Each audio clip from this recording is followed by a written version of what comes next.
Tras decir estas palabras, Petro hizo además un pedido especial a la Corte Constitucional para que justamente avale esta declaración de emergencia económica y social y permita justamente que se empiece a tomar todas las medidas necesarias para por lo menos priorizar el uso del agua y que abastezca a las personas que hoy más lo están necesitando. Jazmín Romero es líder de la comunidad Wayuu, que como te contaba recién es muy importante allí en la zona de La Guajira y está en comunicación con nosotros. Jazmín, ¿cómo le va? La saluda Darío Misraji. Un abrazo, ¿cómo estás? Saludos. Muy bien, muy bien.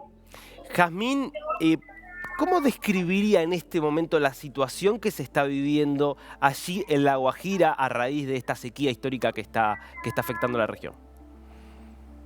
Bueno, como muy bien lo dices, es una sequía histórica, ¿no?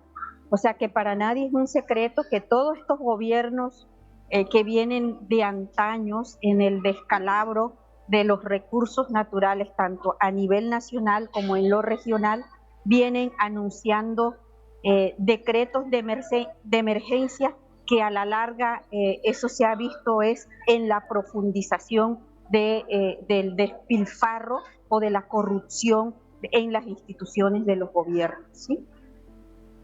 A ver,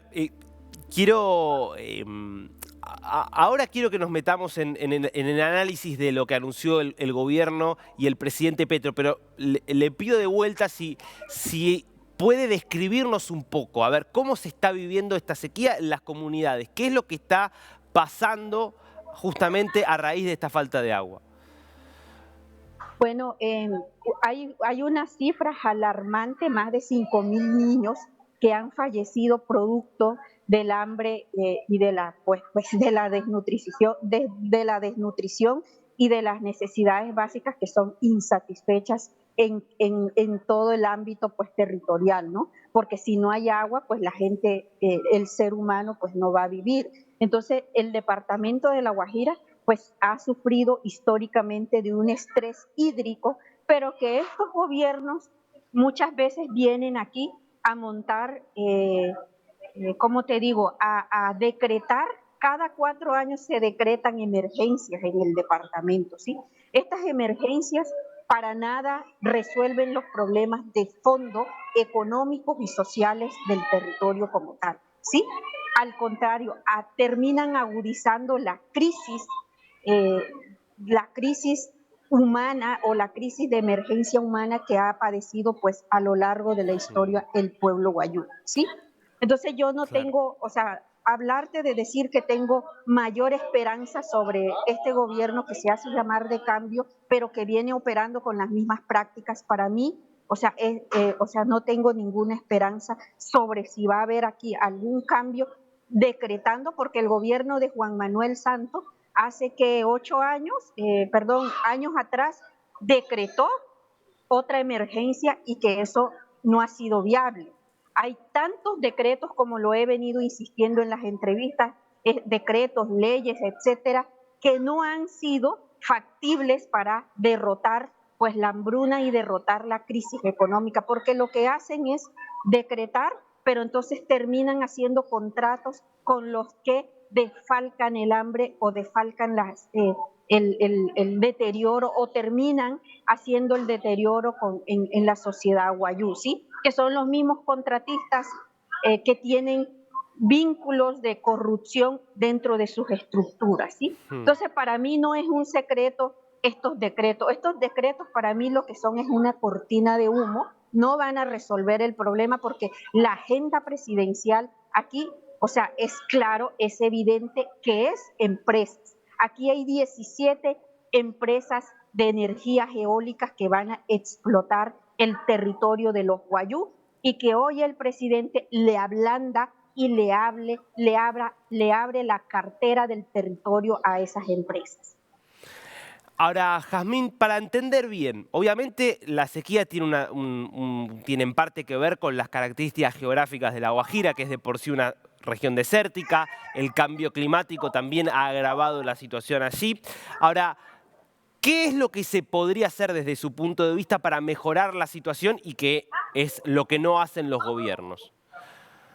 Bueno, hay una represa que esa primera fase de la represa del río Ranchería es una represa que está a punto de desbordarse, en donde se pierden millones y millones de litros cúbicos de agua diariamente y que hoy los gobiernos se hacen los de la vista gorda frente a esa represa. O sea, no hay interés para eso. Esa podría ser los que puedan resolver realmente el problema de fondo con el tema del agua. Es una represa que está hecha con plata del departamento y donde pues ya hay una sentencia, ya hay una orden judicial que claramente le dice, le exige al Estado que ya finalice de una vez con esa obra y que le dé cumplimiento. Y la segunda fase de ese proyecto pues le compete al gobierno nacional. Y no entendemos nosotros o qué entremados hay ahí, porque supongo que habrá un padrino privado que no quieren meterle el diente al tema de la represa del río Ranchería, que está a punto, o sea, de desbordarse. Hay tanta agua, pero que irónicamente el Guayú se sigue muriendo de sed. A diario mueren niños producto de la hambruna y de la sequía en el departamento de La Guajira. Es una vergüenza, es triste. Para mí es doloroso como dirigente activista de mi pueblo decir esto, pero esa es la realidad.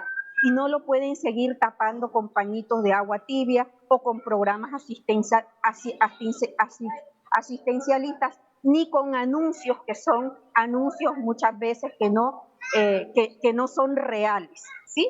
Entonces yo creo que hay que aterrizar sobre hechos concretos que están. Y es que él debe darle la vía a esa represa, hacer una revisión exhausta para que eso empiece ya de una vez por todas a funcionar.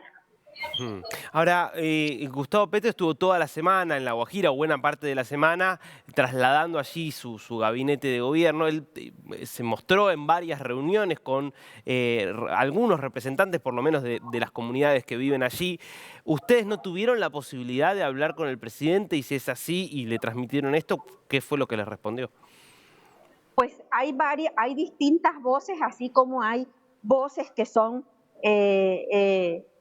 que no viven quizás estas realidades, realidades comunitarias, pero quizás hoy las voces de las comunidades remotas no están allí representadas. Claro que sí, sin duda habrán unos que se habla de un documento que fue firmado sobre el acuerdo del pacto de transición energética, que para mí ese documento tiene es un documento inviable porque a la larga las propuestas del pueblo guayú, en concreto con temas de consulta previa, el gobierno sigue ocultando o sigue premiando a las empresas a decirle de que continúen ya con el proceso que se ha venido. Y mientras tanto las propuestas del pueblo guayú, en el caso de la propuesta de hacerle una revisión exhausta a las consultas previas que se vienen adelantando con empresas, hoy el gobierno ni siquiera le para bolas a eso.